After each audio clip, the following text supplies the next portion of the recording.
you all for thank you all for coming today to the CA Policy Advisory Committee meeting.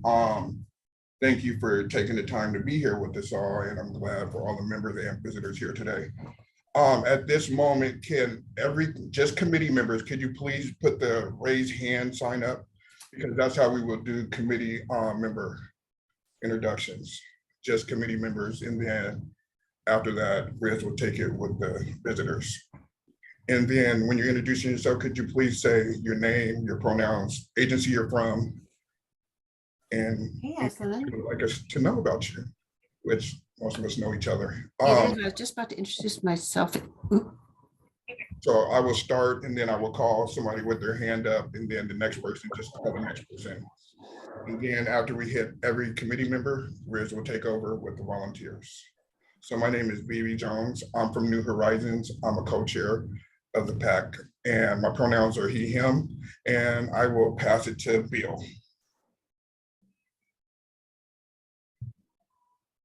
Hi, I'm Bill Hellman. My pronouns are he, him. I'm from Catholic Community Services, and I guess one thing folks know, I was born and raised in Dayton, Ohio till I was 25. All right, I'll pass it to Janice. I knew he was going to do that. Hi, I'm Janice Hardy. I'm with the YWCA, pronouns she, her, and that's it. I'm gonna pass it to someone, Denise. Okay. There's that Allison. There you go, Allison. Hey Denise, hi everyone. My name's Allison. My pronouns are she, her. I work with Mary's Place. Are we supposed to share a fun fact about ourselves? Sorry, was that your ask, baby? Sure, go ahead. Denise, you want to do a fun fact and then I'll take it back? No, you're okay. Go ahead. Yeah, go ahead. Okay. I guess my fun fact is that, I've driven the same truck since the year 2000. And I will pass it over to Shanae.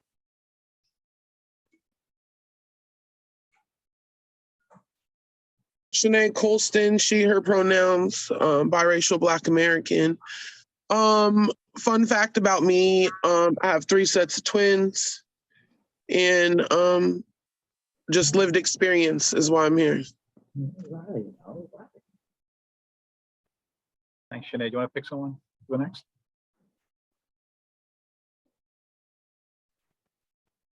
Yeah, my bad. Wayne. Good morning, Wayne Wilson, coming at you live from North Seattle. Fun fact, from United Way of King County. Fun fact, I always say this one because no one else can match this one, right? But when I was in college, I swallowed a goldfish live and chased it with beer, and I'm still here to tell about it. I actually did it twice. I was at one of those stupid college carnivals, and I did it twice. And I'm still here to tell about it. All right, Kate Spelth, you're up. Definitely a fun. I'm certainly not going to be able to top that fun fact. Nobody can. Nobody can. She, her pronouns, King County. Fun fact about me. I'm fluent in Spanish and have worked as an interpreter and translator. Ms. Chloe Gale. Oh, shoot. Hi, everyone. My facts are not that fun. I'm sorry for my not muting earlier. Yeah, these are some good fun facts to follow on. So I'll say I use she, her pronouns. I'm from the REACH program. And following up on Wayne's animal reference, I'll just say I have 2 rabbits in my house that live in my house and 2 unruly teenagers. I don't know who hasn't gone. Has Janice gone? If you guys are already went, could you guys take you guys' hand raised down just so everybody knows? Thank you guys. Just so Chloe knows, I eat rabbit too. Oh, no. You're lucky to be alive. I just want to say that right now. So don't invite Wayne for lunch or dinner. Riz, how about you? Thanks. Chloe. I'm Rizvi. I'm the Executive Director of Muslim Housing Services. I go by he, him. I co-chair with my friend Bibi. And I was born and raised in Newcastle, England. Still have a home there. Never get time to go there. But it's kind of home away from Seattle. So I tried rabbit once, but I was forced to by a friend. Don't like eating rabbit. So that's my explanation on the rabbit. Yeah, I prefer rabbits as pets. There's rabbits running around my neighborhood, I think, so couldn't imagine eating them. And I pass it to Karen. Thanks. Hey, Karen Taylor, community member, Seattle born and raised here. And a fun fact about me is I love to sing and I love puppies. That's really cool. I did not know that you could sing, Karen. Now I'm gonna have to ask you to sing one time. You know, well, Okay. thank you guys, all you committee members for, sharing them fun facts. I kind of eased by and didn't share anything because, I'm not too interested. But now I'm gonna pass it to Riz, so Riz can do our guest introductions. Thanks, BB. So any guests who are here today, please raise your hand and then introduce yourself and just give us a couple of minutes of the reason for attending and what you're hoping to gain from the meeting today. Thanks. And we'll start with Claire.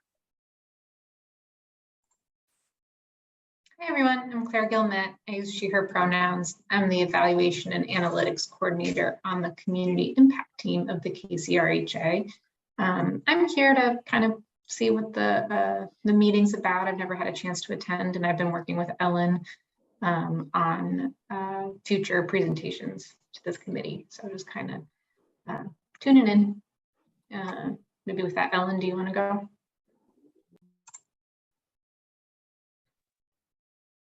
Hi there. Let's see here. I'm Ellen Waters. Pronouns are she, they. I'm with DCHS's Performance Measurement and Evaluation Unit. I'm here to provide the monthly COPRI status update. And I will pass it to Peter. Hi folks, Peter Lynn. I use he, him pronouns. I am Chief Program Officer for the RHA and just here to represent the department. And I will pass it to Anna.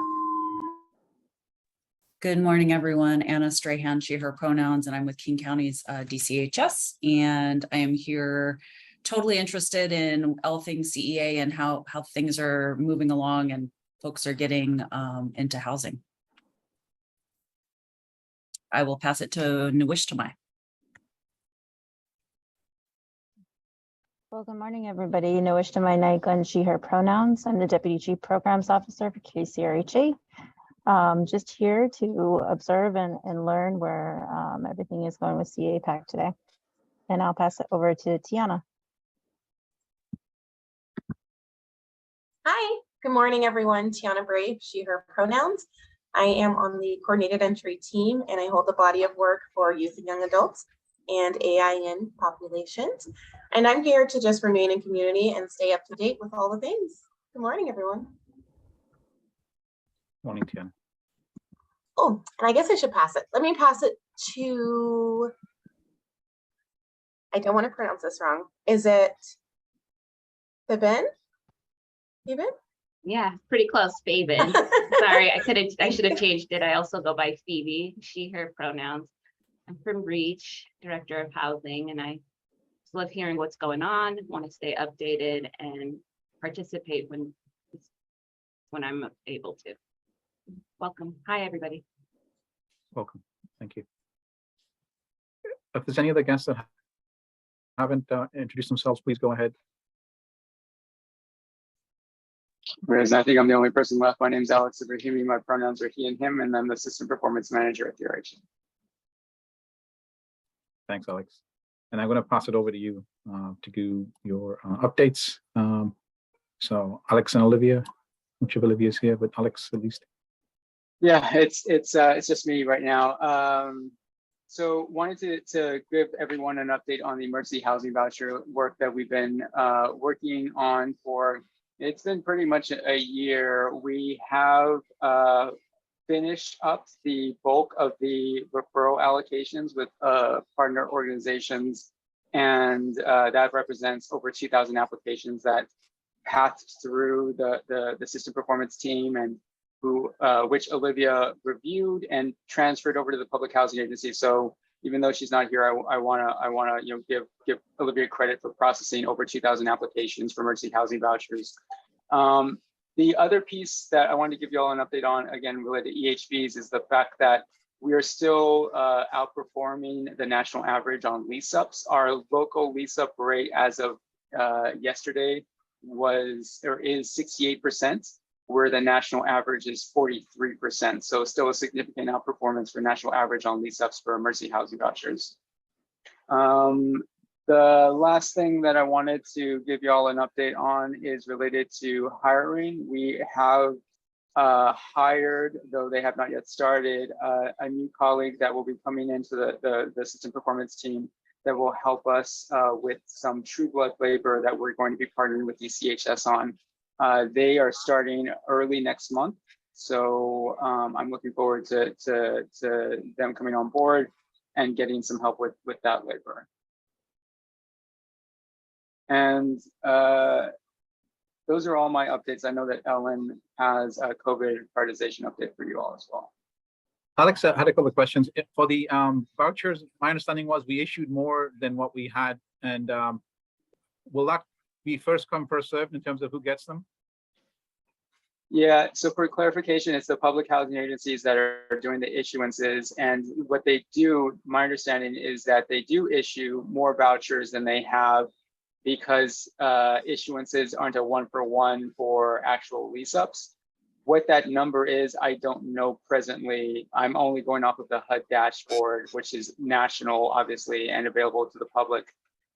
What the process looks like for folks that have applied, that have not gotten issued a voucher, or have been issued a voucher and are shopping, when the PHAs inevitably get to maximum lease-up, I don't know. We've encouraged them directly to look at options internally to be able to provide those folks that are either issued a voucher that haven't been able to successfully lease up, or those folks that are waiting to be issued a voucher, an alternative housing resource. That decision is up to them. And when they get clarification, that clarification will share out with the folks that have been paired to a referral.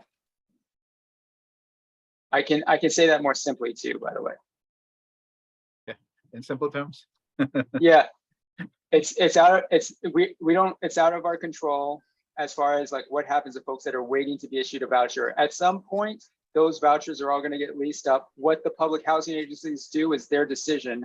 We are leveraging a relationship to see if those folks that got referred but not necessarily matched to a housing resource through EHV get an opportunity to get housing through the public housing agencies. With whatever resources are available at the time. But we don't have control over the public housing agency's process as far as issuances and lease ups and the applications. We've been charged with just getting them referrals, which we've done over what we've been asked to do. Okay.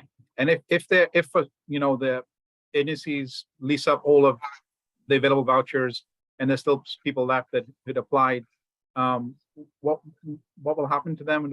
Are there any more vouchers coming down the line or anything of that nature? As far as something on the scale of the emergency housing vouchers, nothing down the line that we see. There's some smaller scale housing stability vouchers, but that's not anywhere going to be near the scale.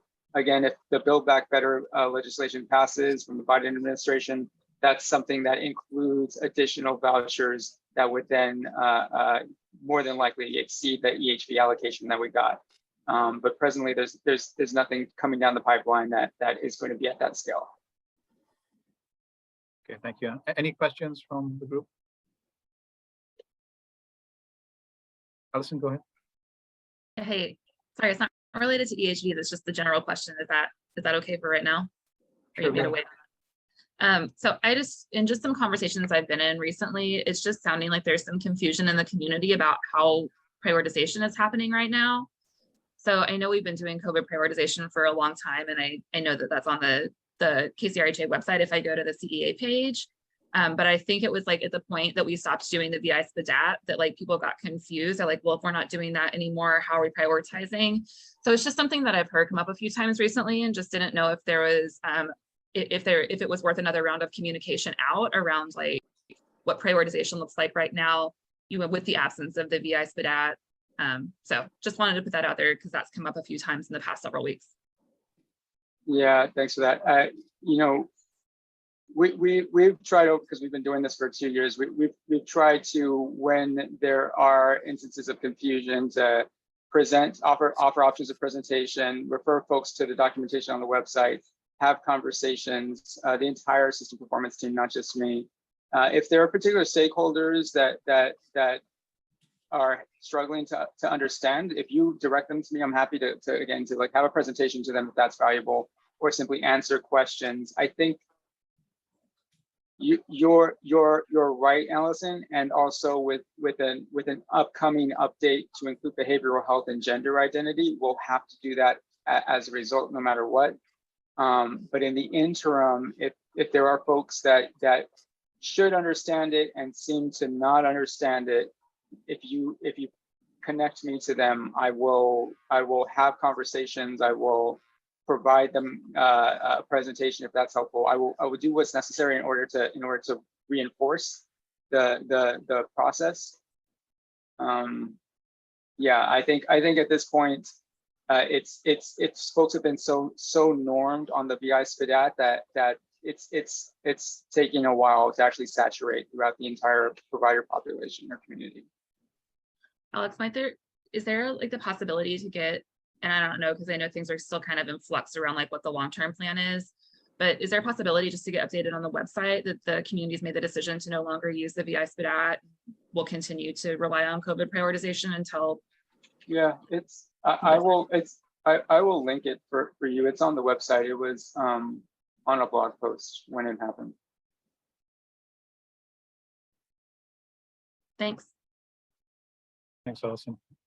Any other questions for Alex?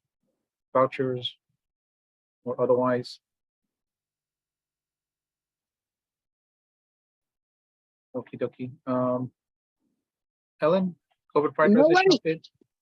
Go ahead. My bad, Riz. I was trying to swallow my food. No problem. It's my lunch. So I just want to say, like, for me personally, in the emergency housing vouchers that my team was issued, some barriers that have come up are clients got like permanent supportive housing and was issued an emergency housing voucher. And so now in one regards to my clients, that's what happened. So that person is permanently housed in PSH.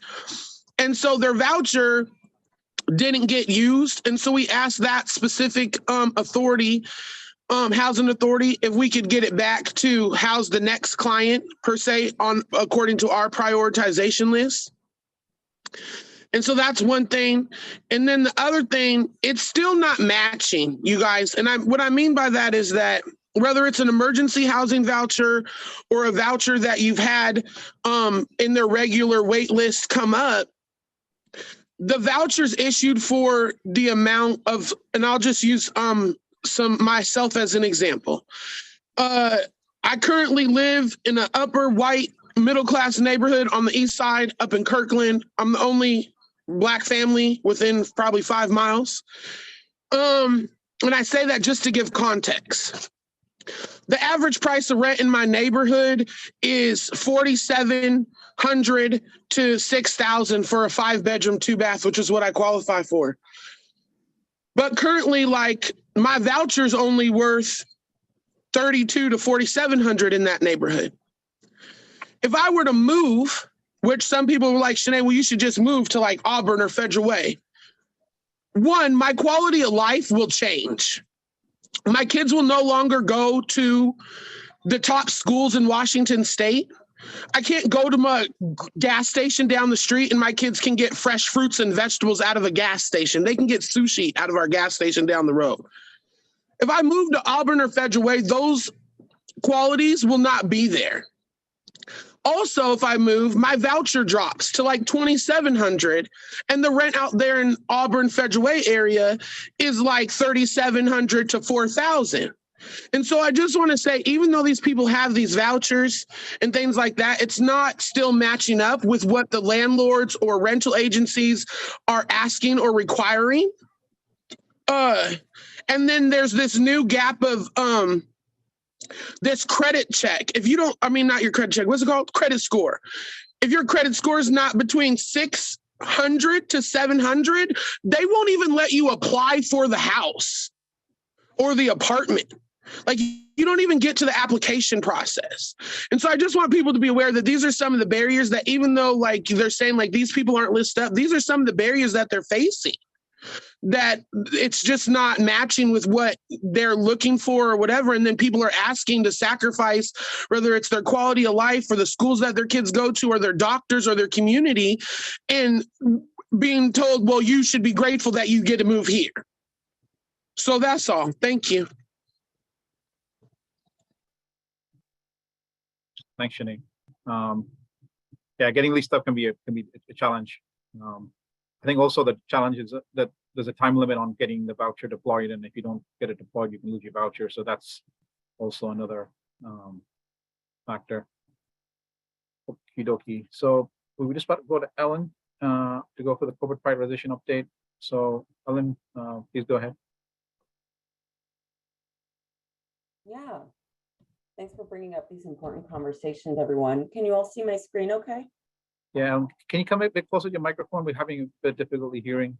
Maybe it's just me. You're not very loud.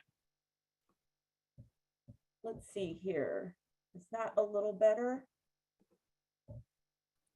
A little better. No.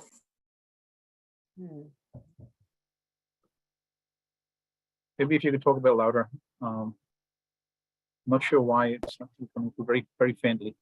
I will just try to talk really loud. Does that work for everyone? Sure. Thank you. And you can see the, let's see here, let me get back to sharing my screen. Apologies for the technical difficulties. All right, everyone, good morning. Again, my name's Ellen. Ellen, we no longer see your screen. It was on for a moment and then flashed off. We're just having all the tech difficulties. Are we good now?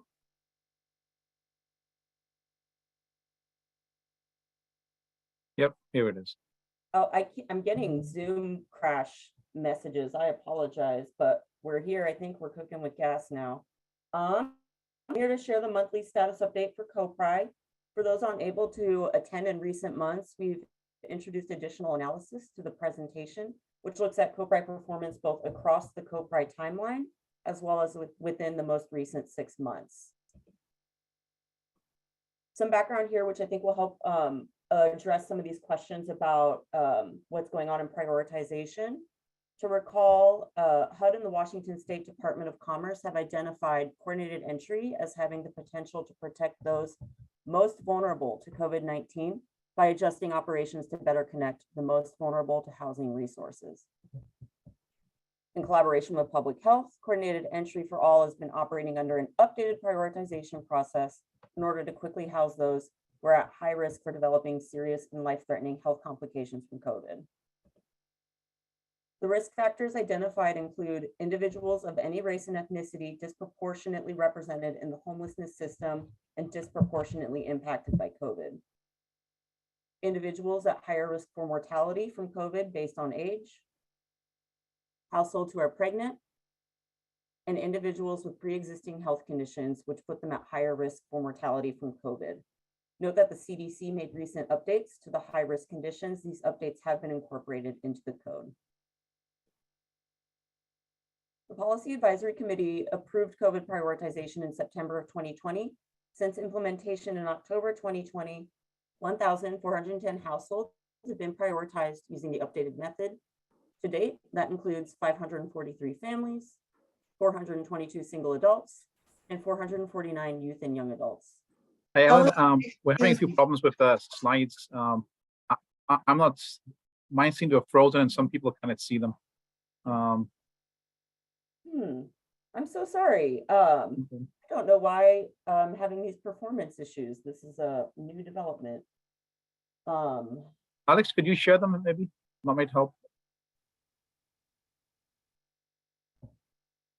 Yeah, give me a second to pull them up. Yeah, I'm happy to walk through the pieces. Thanks.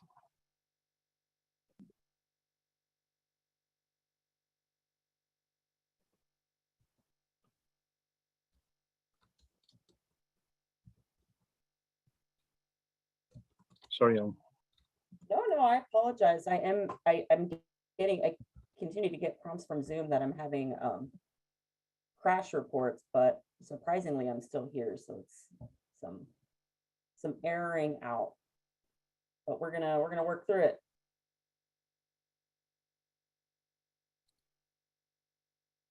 And Alex, even just walking through like the PDF version is just fine. Whatever's easiest to share. Yeah, give me 1 second to pull it up, please.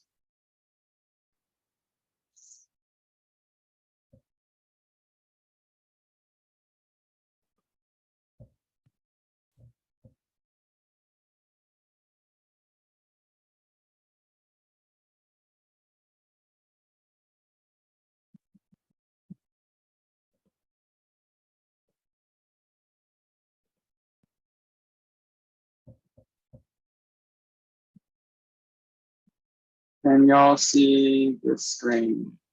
Yes, thanks, Alex. Yeah, you're welcome. I would skip So- the tier schema slide. Most of this has just been rehashing. Okay. All right. I'd like to take a moment to remind the advisory committee of the internal structure of CoPRI. Here's a table displaying the risk tier schema. The current schema organizes active households by these risk factors organized into tiers, with tier 1 being those of highest identified risk from COVID-19. Note that tiers 4 and 7 tend to have the largest number of households. Our analysis of the past 6 months of CoPRI show that we are successfully moving through these risk tiers, moving from the highest risk tiers to the lower tiers with differing population compositions. Next slide, please. As households are prioritized and moved through the system via CoPRI, the average risk tier of households on the prioritized list has decreased among single adults and youth and young adults. Next slide, please. Looking at age, we continue to see that among families and single adults, heads of households prioritized were older than those prioritized with interim prioritization. Next slide, please. As households have moved through the system via CoPRI, the average age of households on the prioritized list has gone down among families and youth and young adults. While the average age for single adults has increased this quarter, overall the trend remains downward at this time. Next slide, please. Looking at race and ethnicity, overall, we continue to see improvement in racial equity outcomes in comparison to interim prioritization. We see an increase overall in American Indian, Alaska Native, or Indigenous households overall, but a slight decrease in the past 6 months. A slight decrease in Asian households, an increase overall in Black and Latinx households, a decrease in multiracial households across CoPRI, but that number increases slightly when looking at most recent 6 months. For Native Hawaiian or Pacific Islander families, we see a slight overall increase and a decrease in white households with a slight increase in most recent 6 months. Next slide, please.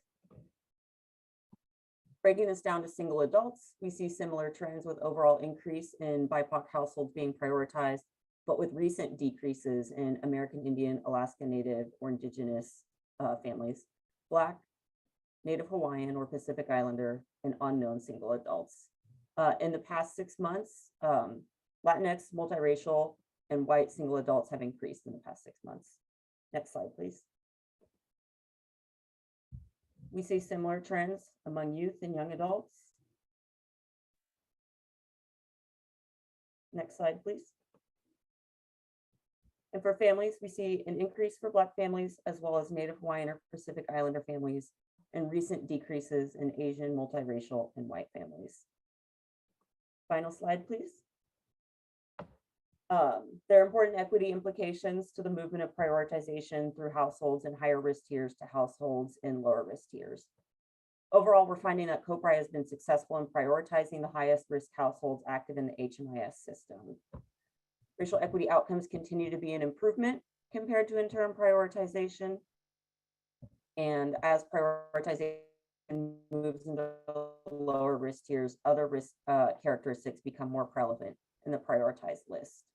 We in PME will continue to support KCRHA through this year and monitoring this data. Thanks. Thanks, Ellen. I appreciate you bearing with us and putting that report together, which I know takes some time every month. Okay, so I know we've discussed the future of the PAC and the composition of the membership and the direction. We have Mark, Marvin, and Peter today from King County Regional Homeless Authority, who are going to talk a little bit about their views and where they see this work going. So I pass it over to you guys. Hi, everyone. Mark Jones, they, them pronouns. I am CEO at the Authority. This is Marvin. Marvin Futro, co-chair of the Continuum of Care Board. Good to see so many folks that I know. One of the changes that Marvin and Sinead have been talking about with Peter and I is sunsetting the PAC as it currently exists and then reconstituting it more in line with the authority's broad mandate to center the voices of folks with lived expertise and with a clearer charter and outlined goals. And one of the things that well, I'll just be quite candid. One of the things that I've also been doing as I sort of move into this role is evaluating what has a charter? Where do people have very specific, this is our task, this is how we're doing it, this is the, output. And I think, Sinead and Marvin have landed on a similar assessment around the PAC. And I think what we want to do is move to sunset this iteration and in the near term, write a charter that the COC board that Marvin and Sinead are co-chairs of will then delegate authority through to a new PAC. And will solicit applications via the KCRHE website that the CRC board will evaluate, appoint new folks, maybe some of the same folks if you all are still interested, and reconstitute probably, I think the timeline that November, okay. So you don't have to be, I think that is the news that we came to share today. I am grateful for the service that folks have rendered to the community and their time on the PAC thus far. I think you all have lifted up really critical, issues with some of the ways that coordinated entry and prioritization have functioned. You've really led the way in terms of helping us to move towards the covert prioritization framework and the use of administrative data, and really grateful for that. I know, Sinead has been here the whole time and has, really been a vital part of the decision to move forward in this way. So I just wanted to come and share that news. Marvin and I both wanted to come and share that news in person. We had an opportunity to chat earlier this week with Riz, and I think, we are hopeful that some of you will decide to, reapply to the new PAC and continue to share your expertise. But that is the news. Thanks. I'm also a little scattered, to be honest. I'm having a really hectic Thursday morning. So I had a more polished version of that in my head, but I've been dealing with a lot of why is SPD at this site that I'm trying to manage? And so I'm just a little scattered, to be honest. No problem. Thanks for joining the call. So as Mark mentioned, will be sunsetting. This will be the last PAC meeting. And I want to kind of go through just a few things that we have achieved over the last couple of years. It's been a busy time, but we did call out potential bias in assessors. We opened up the assessor pool because a lot of people couldn't get assessments before. These are kind of decisions which we decided to implement to allow more assessors to become available when we were going through. We ended VI SPDAT when we saw the system was being was racially biased, and at the time there was various people saying we should kind of maybe change this, continue to work with VI SPDAT and see if we can implement changes, but we decided to make a firm decision to end this. Ended at that point where we saw the data was harming the community, particularly the BIPOC part of the community. Obviously, we improved the COVID prioritization mechanism, and we just saw from Ellen that has significantly improved the racial outcomes that are in the system. Obviously, the system is there. There's a lot of problems in it. I do encourage the members who have kind of the institutional knowledge to apply, to come back on the PAC, mainly because there was decisions that were made and also decisions which we didn't take. There was some things which came up over the last few years which could, change for the sake of change is not what we want. We want change to make things better. And,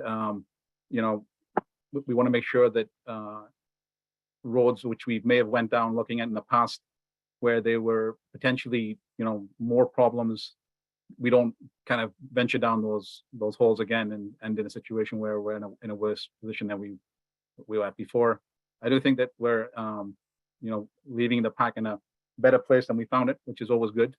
And the other thing which we did also was we reduced the time, the number of weeks before an external fill could be used. We're trying to get people housed. Obviously, we know we have a system which is there, but we want to make sure that we can get people housed as quickly as possible. So I want to thank all of you for all of your work the last couple of years. And I hope that, like I said, that you will consider, applying for consideration on the new PAC, hopefully. And it was a transition in the middle where we had Old Home disappeared and we were kind of floating out there for a while. So it's been a interesting move. And I'll pass over to Bibi if there's any finishing comments Bibi has, or any other members want to have any questions for Mark or for Peter or Marvin. Please go ahead. No, I don't have too much to say. I think you hit everything well, Riz. I want to thank all the committee members. You guys did great work. And, it was an honor to work with all you guys, and regardless if you guys come back to the PAC, I know you guys are going to continue to do the great work that you guys were doing before you were on the PAC, and you guys are going to continue doing it after. It's not about the PAC committee. It's not about any other committee.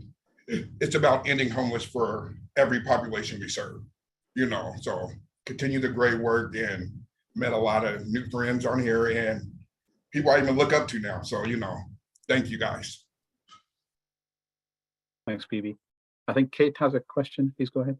Yeah, just wondered if there was any information about the proposed new configuration, timeline, anything about what is being planned. So as I mentioned, we'll be working with Marvin and Shanae to post an application that will go up early in September. The advisory committee and their function as COC board will review those applications as they come in.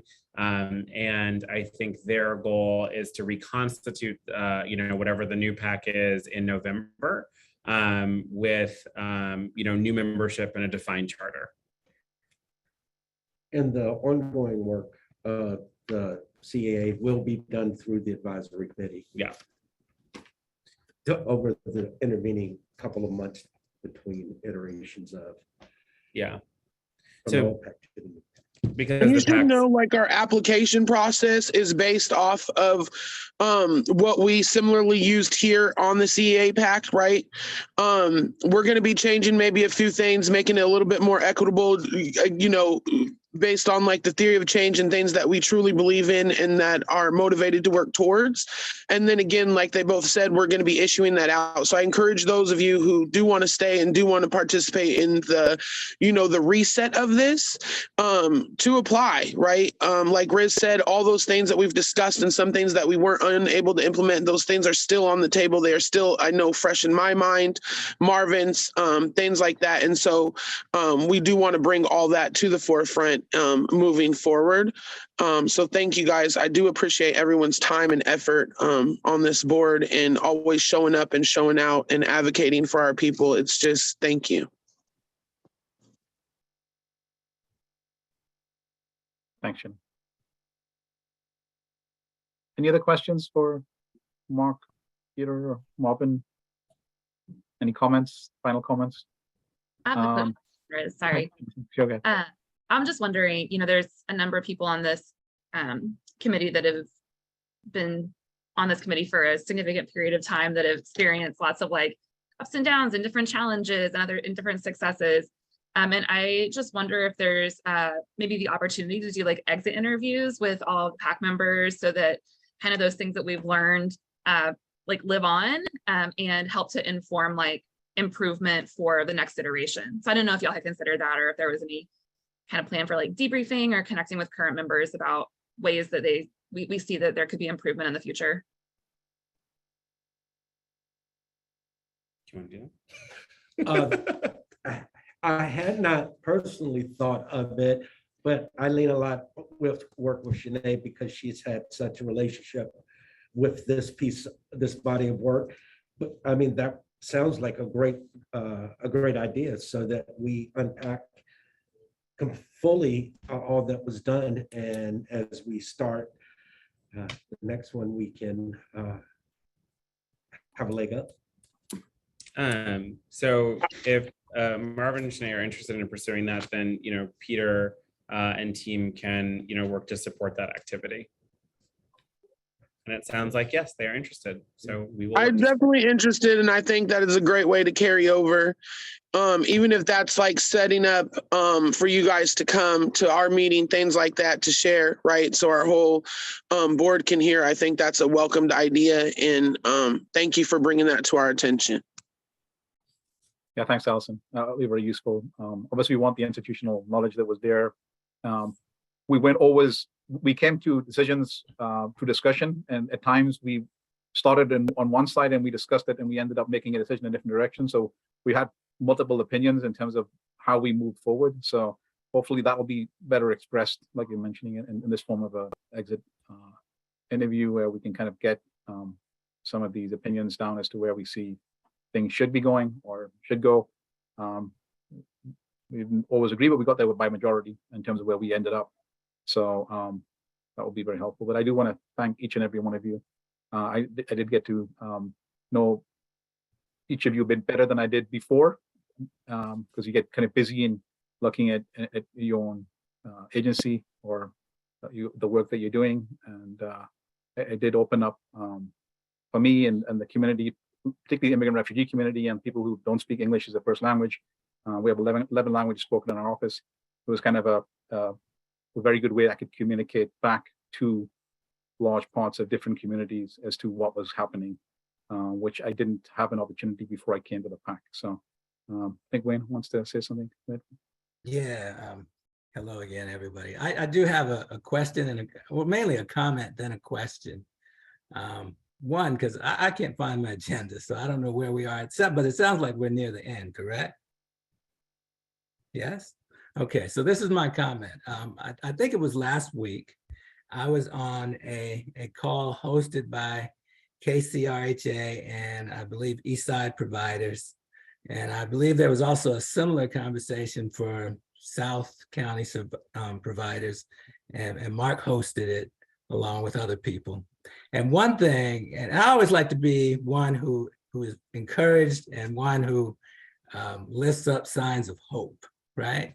And so the thing I want to say is one thing that I was very encouraged by, because as a longtime member of this committee, I've always been highly concerned that we talk so much about prioritization, but we have very little in terms of housing stock or places to live for people. But I was very encouraged in that conversation by Mark listing and talking about, and others talking about those places to live and housing and buildings that were coming online. Would it be possible, not tomorrow, but in the next month or so, to kind of get maybe a chronological listing or a timeline of when each of those is going to come online, so that we can wrap our heads around those units that are coming online and prioritization at the same time? Because to me, the two have always gone together, but we seem to run so heavy into prioritization, we tend to not really forget, but it's on the back burner that we need to prioritize people to move into somewhere that in the past has not existed. That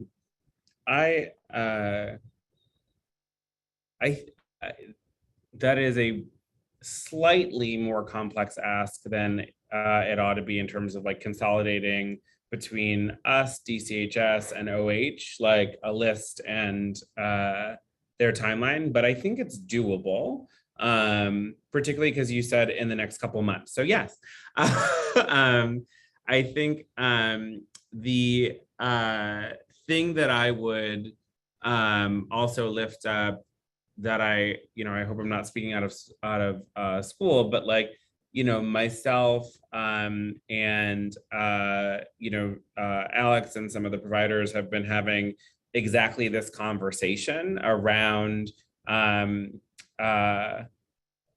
delineating, as we think about what some of the next steps might be for coordinated entry, delineating the different functions, and then asking, right, the COC board or whatever, this specific committee becomes, right, to hone the functions, right? So that rather than it just being I think, more generic conversation about like, how does coordinated entry work, saying there's a match function here, there's a prioritization function here, right? And then there's like the tools that do those things. And how do we make sure that each of those functions is tight, so that, like, as a thing comes online, whether it's a unit or a shelter bed or whatever, right? Like, people are being routed to the thing that's going to meet their needs adequately, and that the fit is going to be tight. And so I think that, like, this is just a good time for us to think about this refresh, because I think, to Marvin and Shanae's point, right, like, one of the things that I'm really focused on, obviously, given who I am and sort of what I do, is ensuring that, like, as we move into that next iteration, we are focused on that theory of change, and we are focused on that, like, really explicit centering of the voices of folks with lived expertise. But yes, I think we can pull together, in the next couple, coming weeks, a sort of like what's coming online, where it is, that kind of stuff. I apologize. I have to cycle off. Are there any questions or comments for Marvin or I that folks would like to lift up?